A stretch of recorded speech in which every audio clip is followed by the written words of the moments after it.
మీ పేరండి? నా పేరు గ్రంథి శ్రీనివాసరావు అండి. ఎక్కడి నుంచి వచ్చారండి? విశాఖపట్నం నుంచి వచ్చాను. దేనికోసం వచ్చారండి అడిగి? సిమ్స్ అనే ఒక రియల్ ఎస్టేట్ కంపెనీకి మోసపోయిన బాధితులు సార్.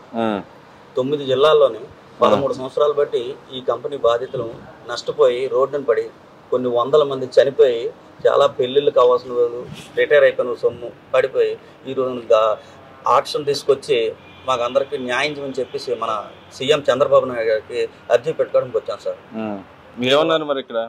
మన జనార్దన్ రావు గారు తీసుకొని ఇది వెంటనే స్పందించి వెంటనే న్యాయం చేస్తాం, కొన్ని వందల మంది జీవితాలు బాగుపడతాయి కాబట్టి తక్షణమే మేము దీనికి న్యాయం చేస్తాం అని చెప్పేసి సారు సభాపూర్వకంగా అందరికి చేశారు. వారు చెప్పే మాటలకి అందరికీ ధైర్యంగా మా కొన్ని వేదలు చనిపోకుండా ఆగడానికి ఒక మాటగా మేము అందరం నిలబడతాం సార్. ఎప్పుడు జరిగిందండి ఇది? ఇది 2013 ఫిబ్రవరి 13వ తారీఖుని విశాఖపట్నం జిల్లాగా స్టార్ట్ అయింది సార్. 9 జిల్లాలో ఉంది సార్. అంటే గతంలో మరి ఎవరికి మీరు చెప్పుకోలేదా? చెప్పాం సార్. కోర్టులోని ఆల్రెడీ ఆస్తులు జియో ట్యాగింగ్ చేసి ఆస్తులని సీజ్ చేసి సిఐడి వారు ఆక్షన్ తీసుకొచ్చింది సార్. ఆక్షన్ తీసుకొచ్చి సిఐడి వారు ఏజీ డిపార్ట్మెంట్ మారిపోవడం వల్ల గత 5 సంవత్సరాలు బట్టి ఎలాంటిది న్యాయం జరగలేదు సార్. అంటే ఎందుకని జరగలేదు? గత గవర్నమెంట్ లో పట్టించుకోలేదా ఏంటి? అప్పుడు గతంలో పట్టించుకోలేదు సార్. పూర్తిగా ఆ వాయిదాలు వేసుకుంటూ వచ్చారు సార్. ఆక్షన్ తీసుకొచ్చింది. ఇప్పుడు ఈలోపు బెంచ్ మీద జడ్జి గారు మారిపోవడం లేదా సిఐడి డిపార్ట్మెంట్ మారిపోవడం వల్ల లాస్ట్ టైం కూడా వచ్చాం సార్. లాస్ట్ టైం కూడా వచ్చి తీసుకుని సార్కి చంద్రబాబు నాయుడు గారికి లోకేష్ గారికి ఈ వినతి పత్రం ఇవ్వడం జరిగింది సార్.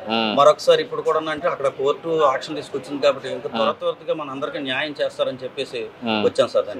అంటే మరి నమ్మకం ఉందా మీకు జరిగితే న్యాయం జరిగితే? తప్పనిసరిగా మనం అంటే గత 5 ఏళ్ళు ఎందుకు జరగలేదంటారు మీకు? 5 ఏళ్ళు అంటే ప్రభుత్వం ఏంటంటే ఆ ప్రభుత్వంలో ఆక్షన్ కోర్టు తీసుకొచ్చేసరికి ఏదో రకమైన సిఐడి వాళ్ళు ప్రాపర్ చేశారు. కానీ మన పై అధికారులు ఏం చేశారు ఎలాగనేది మాకు తెలియదు సార్. మరి ఆ గవర్నమెంట్ కి ఈ గవర్నమెంట్ తేడా కనపడుతుంది మీకు ఇప్పుడు?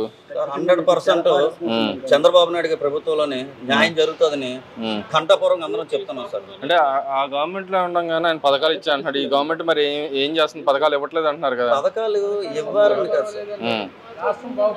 ఒక నిమిషం ఒకళ్ళు మాట్లాడినా అన్ని విధాలు కూడా జరుగుతున్నాయి సార్. ఏదైనా ఒక జరిగిపోయిన తప్పుని సరిదిద్దడానికి ఎవరికైనా ఒక అవకాశం ఉండాలి కదా సార్. దానికి కూడా ప్రభుత్వం వారు కూడా ఆలోచిస్తున్నారు. కానీ గత ప్రభుత్వంలో జరిగినవన్నీ చేసుకోవాలంటే వాళ్ళు కొన్ని ఆలోచించుకొని చేయడానికి కొంచెం టైం పడుతుంది సార్. అంతే సార్. కంపల్సరీ న్యాయం జరుగుతుందని మాకు అందరికీ నమ్మకం సార్. అంటే ఈ గవర్నమెంట్ అన్యాయాలు అక్రమాలు ఎక్కువ జరుగుతున్నాయి అంటున్నారు కదా, నిజంగా జరుగుతున్నాయి? పరిస్థితి ఉందా రాష్ట్రంలో? దేంట్లో సార్?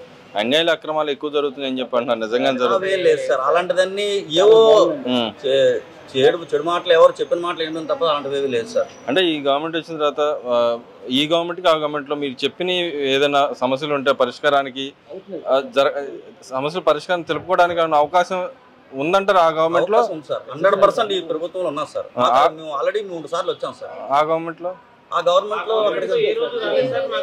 ఎందుకని రెస్పాన్స్ అనేది మాకు అక్కడ రిజల్ట్ అనేది తెలియదు సార్. అక్కడ నుంచి మాకు సిఐడి డిపార్ట్మెంట్ నుంచి కానీ కోర్టు దగ్గర నుంచి కూడా ఏది రిజల్ట్ రాలేదు సార్. ఇప్పుడైతే ఇమీడియట్ గా ఆక్షన్ తీసుకొచ్చి మాకు రిజల్ట్ వచ్చింది కాబట్టి ఇప్పుడు మేము అందరూ కూడాను మళ్ళీ ఒకసారి చెప్పుకొని త్వరగా న్యాయం జరుగుతుందనే ఉద్దేశంతో వచ్చాం సార్.